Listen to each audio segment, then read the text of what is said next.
बांग्लादेश में जिन्होंने हिंदुओं को निशाना बनाया, क्या उनके साथ है राहुल गांधी का कोई रिश्ता? एक मीटिंग में लिखी गई पूरी स्क्रिप्ट, खालिदा जिया भारत की दुश्मन, फिर राहुल गांधी क्यों मिले? चाइना, नेपाल, बांग्लादेश में जितने भी भारत के दुश्मन, वो सब राहुल गांधी के खास रिश्तेदार क्यों हैं? सोशल मीडिया पे इस बात के पुख्ता सबूत हैं कि राहुल गांधी और बांग्लादेश के नए प्रधानमंत्री मोहम्मद यूनिस पुराने और गहरे दोस्त हैं। पर किसी की दोस्ती पे सवाल कैसे उठा सकते हैं? इस सवाल का जवाब भी है।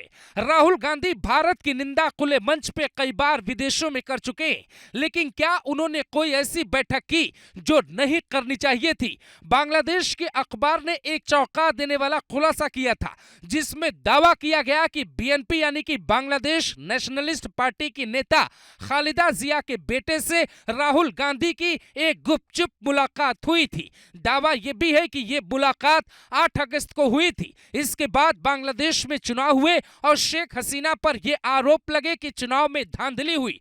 तो क्या राहुल गांधी और खालिदा जिया के बेटे के साथ मुलाकात में ही बांग्लादेश के मौजूदा हालात की पूरी क्रोनोलॉजी तैयार की गई?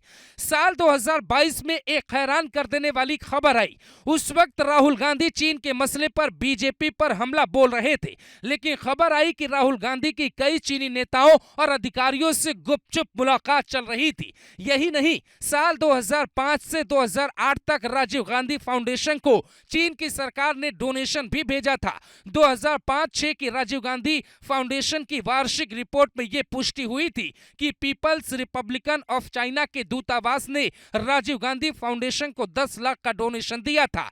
6 जून 2017 को डोकलाम में जब भारत और चीन की सेना आमने सामने थी, उस वक्त राहुल गांधी चीनी दूतावास से गुपचुप क्यों मिल रहे थे? राहुल गांधी ट्विटर पे मोदी से सवाल पूछ रहे थे, लेकिन यह नहीं बताया कि उनकी चीनी अधिकारियों से मुलाकात भी हुई थी।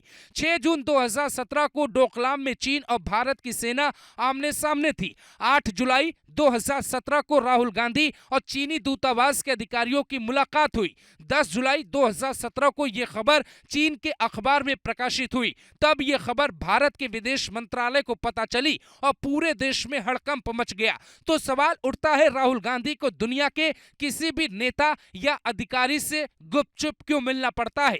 ऐसी कौन सी बात है जो उन्हें गुपचुप तरीके से करनी पड़ती है? 17-18 मार्च 2018 को कांग्रेस का 84वां महाअधिवेशन हुआ था, जिसमें राहुल गांधी का बेबाक भाषण दुनिया भर में वायरल हुआ। उस भाषण का क्लिप चीन तक पहुंचा और चीन की कम्युनिस्ट पार्टी ने बाकायदे लेटर लिख के राहुल गांधी को बधाई दी थी। तो इसमें कोई शक नहीं है कि बांग्लादेश के नेताओं से राहुल गांधी की कोई गुपचुप मुलाकात न हुई हो।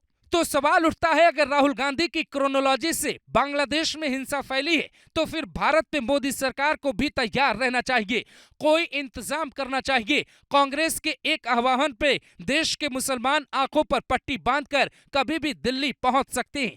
किसी भी ताकतवर सरकार को गिराने के लिए एक ताकतवर विरोध प्रदर्शन खड़ा किया जाता है। ऐसा इतिहास दुनिया भर में देखने को मिला है। कांग्रेस को सत्ता से हटाने के लिए बीजेपी ने भी अन्ना हजारे के आंदोलन का पूरा समर्थन किया था, लेकिन अन्ना हजारे का आंदोलन राष्ट्र विरोधी नहीं था। फिर अगर कोई भविष्य में राष्ट्र विरोधी आंदोलन या ताकत खड़ी हो जाती है, तो मोदी सरकार क्या करेगी? प्रधानमंत्री आवास, जिसे 7 लोक कल्याण मार्ग कहा जाता है, उसका क्षेत्रफल बेहद घना है। 10 लाख लोग भी खड़े हो जाएंगे तो सरसों फेंकने की जगह नहीं होगी। इसीलिए वक्त आ गया है, देश के दुश्मनों की सही पहचान की जाए और ऐसे लोगों की भी तलाश की जाए जो देश के दुश्मनों के साथ मिले होते हैं। ऐसा दावा बार बार किया जाता है।